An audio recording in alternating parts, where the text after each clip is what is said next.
एक ऐसा पिता जिन्होंने अपने पुत्रों की जवानी के साथ किया अपने बुढ़ापे का व्यापार। श्रीमद् भागवत जी के 9वें स्कंध के 18वें अध्याय के अनुसार राजा नहुष के 6 पुत्रों में से एक ययाति थे। उनके ज्येष्ठ पुत्र विरक्त स्वभाव थे, पर महाराज नहुष ने अपने द्वितीय पुत्र ययाति को उत्तराधिकारी घोषित कर राजगद्दी पर बिठा दिया। उसके बाद राजा ययाति का विवाह असुरों के गुरु शुक्राचार्य की पुत्री देवयानी से हुआ।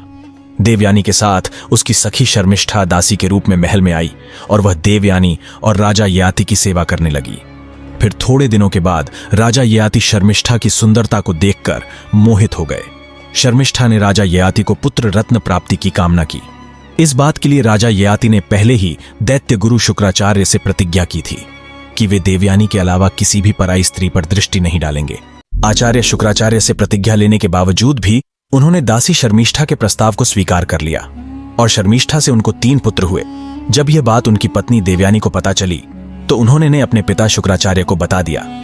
राजा ययाति ने शुक्राचार्य के सामने प्रतिज्ञा ली थी कि वह उनकी पुत्री के अलावा किसी पराई औरत को नहीं देखेंगे।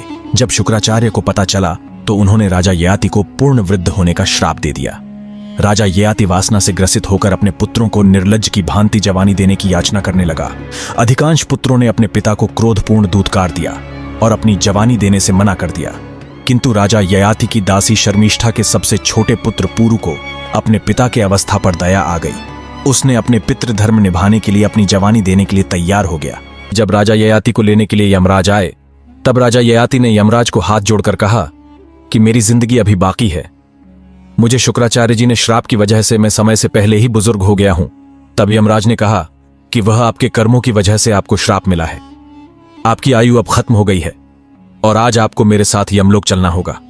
तब राजा ययाति ने यमराज से बहुत निवेदन किया। तब यमराज ने एक रास्ता बताया कि तुम्हारे पुत्र में से कोई भी अपनी जवानी दे देगा, तब मैं तुम्हें छोड़कर उसे ले जाऊंगा। राजा ययाति ने अपने पुत्रों के सामने गिड़गिड़ाने लगे जवानी देने के लिए। तब रानी शर्मिष्ठा के छोटे पुत्र ने अपनी जवानी देने के लिए राजी हो गया। जब यमराज आए तब उसे लड़के ने कहा, आप मेरे पिता के बदले मुझे यमलोक ले जाइए। यह सुनकर यमराज उसके पितृभक्ति से प्रसन्न होकर राजा ययाति को 100 वर्ष आयु प्रदान की। 100 वर्ष बाद यमराज वापस आए तो ययाति की बहुत सारी रानियां थीं और उनसे बहुत से पुत्र थे। यमराज के आते ही राजा ययाति उनसे अपनी जिंदगी की भीख मांगने लगा। यमराज ने पुणे वही शर्त रख दी, तुम्हारे बदले तुम्हारे पुत्र की जिंदगी। यह क्रम 10 बार तक चला। जब यमराज वापस आए तो राजा ययाति खुशी खुशी उनके साथ यमलोक जाने को तैयार हो गए। यमराज ने इसका कारण पूछा तो राजा ययाति ने बताया कि मैंने 1000 वर्ष तक वासना के वशीभूत रहा, पर मुझे संतुष्टि नहीं मिली। मन को संतुष्ट करना ही सही है।